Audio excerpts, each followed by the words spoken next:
Three guesses where I am, YouTube. Anyone that's played Fallout 4 probably be able to tell me. That's a hint.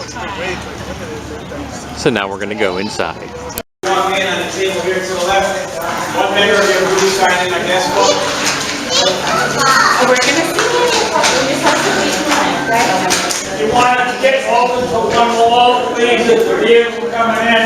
You want to squeeze over, please. Sir? Squeeze over the vehicle. We're about to head in.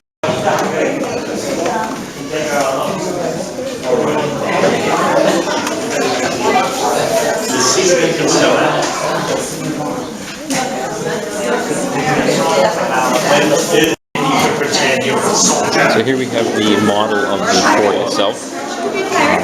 I love a good model. I'm going to give you a literal aerial view of the fort.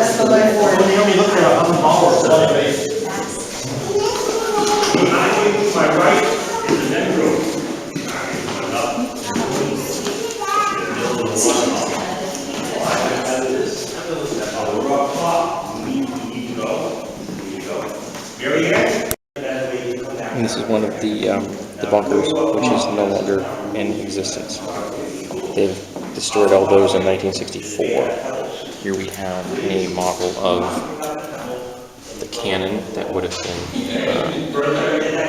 been used here. And each one of the cannonballs could weigh as much as 440 pounds. And we have a picture of the winch system, or rather model of the winch system that was used to lift up, load the cannonballs because they could weigh 440 pounds. The only way to the top of the fort is to bring up heavy equipment. There are 4 stairwells, and there will be 6 or 7 ladders for soldiers to go up and down. If they're going to deliver a cannon or remove a cannon, it will be done outside the fort with the winch and pulley system. The fence in some walkway was put in 1977 for our protection. The flag we have here is just to show you what. Right around here, up against the wall, please. The first 5 flags are English flags representing. And here we have what would have been the entrance into one of the gunpowder stores for the cannon placement, which would have been on this flat here. But of course, they're now closed and no longer used for anything. And the cannons in the distance are not actually real. They are reproductions made out of fiberglass. The real ones were taken during World War II because we needed the steel to make ships to fight in the war. So there you go. The cannons that guarded this island, this fort, went to war. The blue roof, to your right, long blue roof. 2 white rectangles on top, count 2 over, the white steeple. That's the old North Church at the North End, where Paul Revere saw the lights. Does anyone know who held up the lights? Oh, history. Thomas Newton held up the lights. The Navy Jack is there.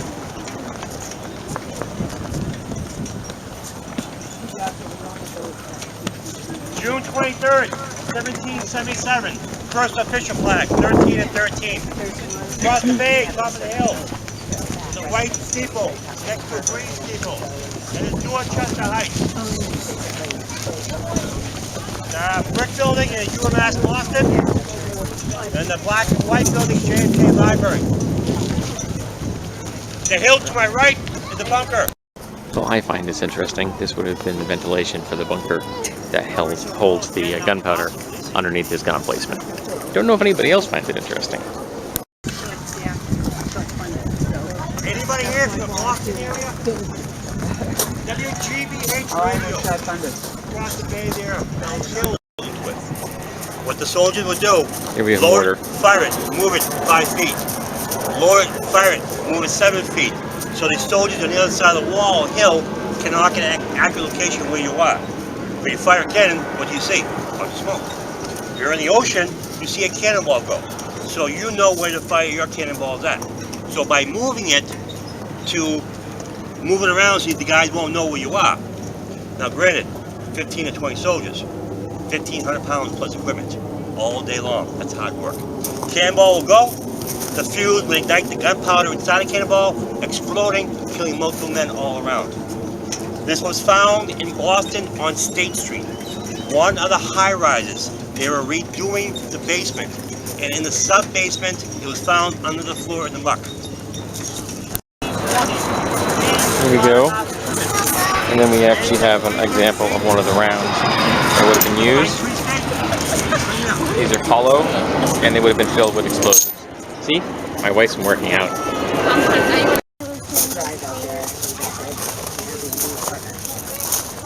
Ooh, we're going kind of underground. Yeah, the place itself was fabulous. And it just So I won't actually be shooting going through because I'm really uncoordinated. But this is what it looks like for that was going into the You'll help me the bastion. And this is where they would have stored the gunpowder.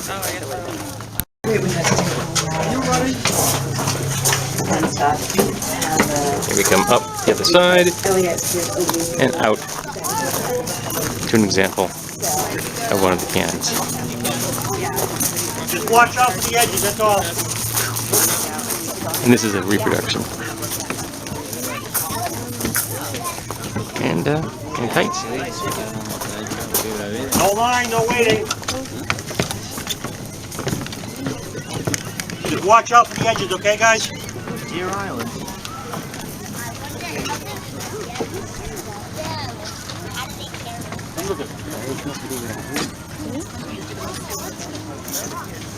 Just watch out for the edges. War got over. They had to defuse the mines.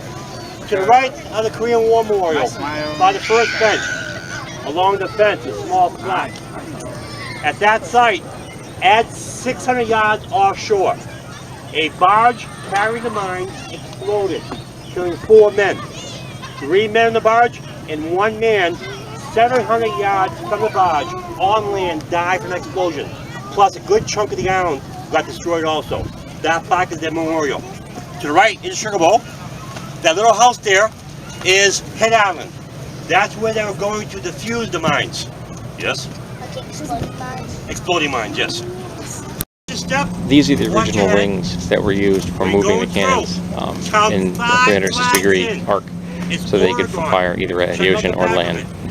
They were never taken up for use in the World War II. These are the original ones that were placed here in the 19th century. Two wooden cannons. Wooden cannons.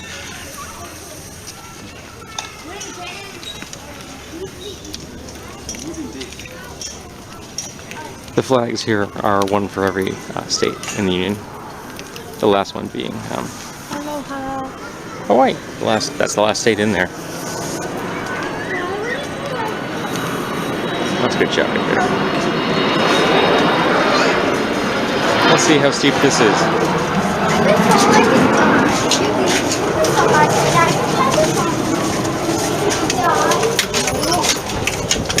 It's not trip. Yeah, don't trip. And that's where the gunpowder would have been, in there. Be adventurous. Go ahead. What's interesting is all the bastions have slightly different entrances. They weren't completely uniform in structure. I find that interesting. Here we have the best view. United States flag flying. And oddly, There's a Charlestown Navy Yard. there's a junk. The United States Constitution is in dry Maybe dock China's right invading. now. You're still able to tour. You make it down to Charlestown Navy Yard, you can check out what's most important about it, having it now, you can see the hull of the ship, mostly made out of copper. Hopefully it'll be out of dry dock in spring of next year, because summer of next year, the tall ships coming back to Boston. It is a spectacular view of Boston, isn't it? In 1861, from More junk footage. Just find it kind of cool. That's a junk in Boston Harbor. These are breech loading rifles.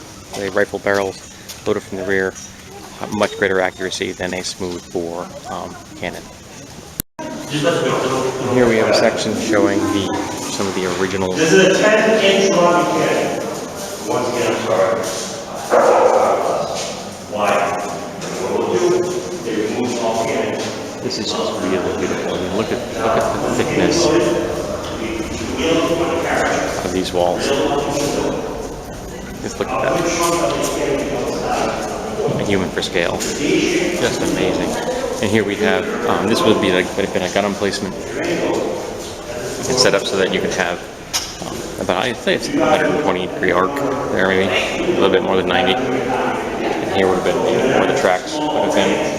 That would be part of the whole process of the pivot that it would have turned on. And this is the cement floor. Just incredible walls. Awesome.